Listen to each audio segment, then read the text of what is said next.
領事館前に、ベトナム反戦像を、設置しにやってまいりました。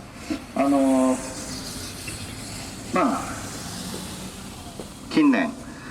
韓国において、日本大使館前あるいは、韓国各地の日本領事館前に、従軍慰安婦像あるいは、なんだっけ徴用工だっけ、強制連行されて働かされた、人の像とかをですね、置くということが、韓国で流行っておりまして、それに対抗するというニュアンスは、あんまりないんですけども、まして抗議するというニュアンスは全くなくですね、ただもちろんその韓国で、従軍慰安婦像等が置かれていることを念頭に、今日は韓国領事館前にベトナム反戦像を設置するということを行っております。趣旨としてはですね、やはり、韓国が80年代以来ぐらいですかね、経済成長をしてきまして、経済大国化してきていると。でそのことは、我々はね、大東亜共栄圏の一員である韓国がどんどん発展しているということ、それ自体は非常に喜ばしいことだと思っております。我がことのように韓国の発展を喜んでおりますけれども、ただね、見ていて、経済的には韓国どんどん、先進国に近づいているんだけども、文化的にはどうなのかと。確かにね、日本が韓国に対して、あるいは韓国国、現在の韓国を含む、大陸や半島に対してさまざまな、ひどいことをやってきたというのは、事実でございますから、韓国の人たちが怒るのはよくわかるけれども、いつまでも自分たちは被害者だったという歴史観でいいのかという問いかけをしたいわけです。例えばね、日本だって昔は戦争反対という人たちは、大抵はみんな被害者の目線で、原爆を落とされた、空襲にあった、兵隊に取られた、食うものもないし言論の自由もなかった、あんな戦争はもう嫌だっていう、そういう被害者の意識で反戦運動というのは日本でも行われていたんですけれども、ベトナム反戦運動というね、1960年代後半のベトナム戦争反対運動をきっかけとして、加害者としての視点と、日本はベトナム戦争で加害者ではないかという視点から、加害者の自己批判としての反戦運動というのが日本でも始まりました。これは諸外国、先進国は大体一緒です。アメリカ、フランス、ドイツその他、先進国では大体ベトナム戦争への反対運動をきっかけに、加害者としての、加害者の視点からの自己批判的な反戦運動というのが始まると。でそれが発展して、いわゆる、自虐史観と言われるような、自国の歴史を批判的に検証し直すというような、そういう、視点がですね、先進国では各国共通で出てきて現在に至るわけです。ですが、韓国は、まだそれがないと。韓国はベトナム戦争で、米軍とともにベトナムに入りし、虐殺、ベトナム人虐殺というようなこともやったというふうに、報道というかね、語られております。でそのことを韓国の人たちは、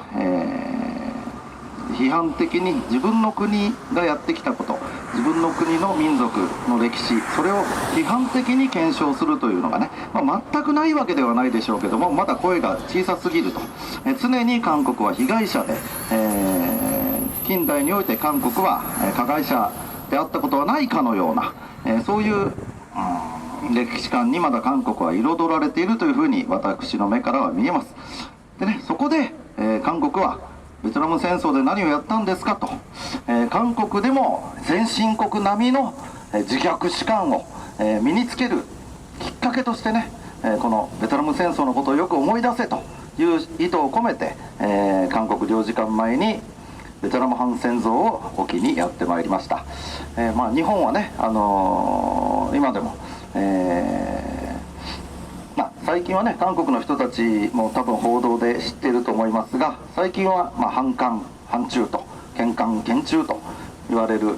そういうことを主張する人たちが目立っておりますので、大々的に韓国でもそういう人たちのことは報道されているでしょうけれども、どっちかというと日本の歴史観の主流というのはいわゆる自虐史観というやつで、日本の歴史を批判的に描く、そういうものが主流でございます。そういうのをね、一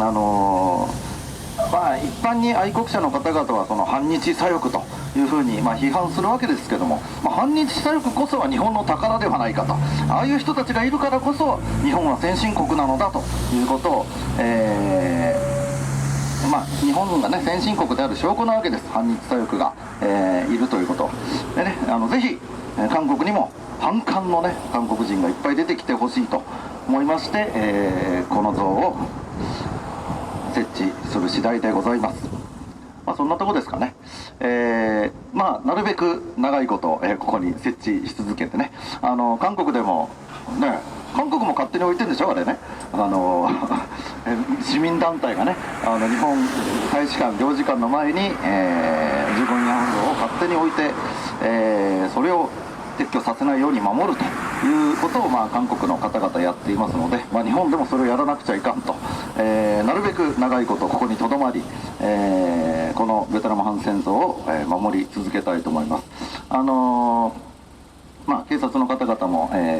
一応ね応援にやってきておりますけれども、やっぱりね一応建前上ねこういうの置いちゃいけないと、言わなきゃいけない立場なのはよくわかりますけども、日本政府だってね韓国の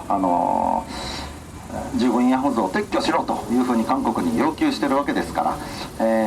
なんだったらねこれずっと置いて韓国から抗議が来るまで置いてね、そうすると、安倍首相としてもね韓国が従軍や不動を撤去したらこれも撤去させるというふうに言えばねいいわけですから、外交のツールとしてねぜひ使っていただきたいと思います。立場上ねこういうものを犯せるわけにいかない、犯せ続けるわけにいかないと、警察の方々は言うでしょうけれども、ここはねやっぱり安倍総理の思いを忖度していただいて、一応置くな置くなと言いながら黙認するという方向で、ぜひお願いしたいと思います。何か喋りたい人いますか？しばらくおりますので、喋りたい人がいたらマイクを持って喋っていただいて結構です。あとはこういう運動ってねやっぱりとりあえず像を置いてそれをひたすら守るということなのでだらけると思います。ひたすらここでダラダラと居続けるというだけの運動なんでね、ただ韓国がね韓国の方々が15人安像その他、日本の過去の日本のやってきたことを批判する像を、韓国各地に置いている、それをやめるまで、粘りたいと思います。ご注目ください。じゃああと誰か喋りたい人いたら、マイクを持って喋ってください。いなければ、しばらくダラダラします。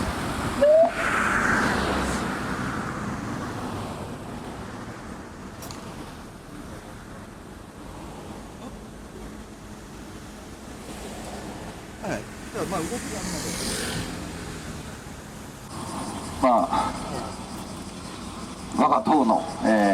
芸術家東野大地先生が作ったこの渾身の作品ね、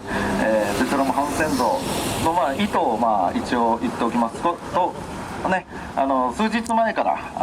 韓国領事館前にベトナム反戦像を設置するぞというのをツイッターとかで、言い続けてたんですけども、大抵ね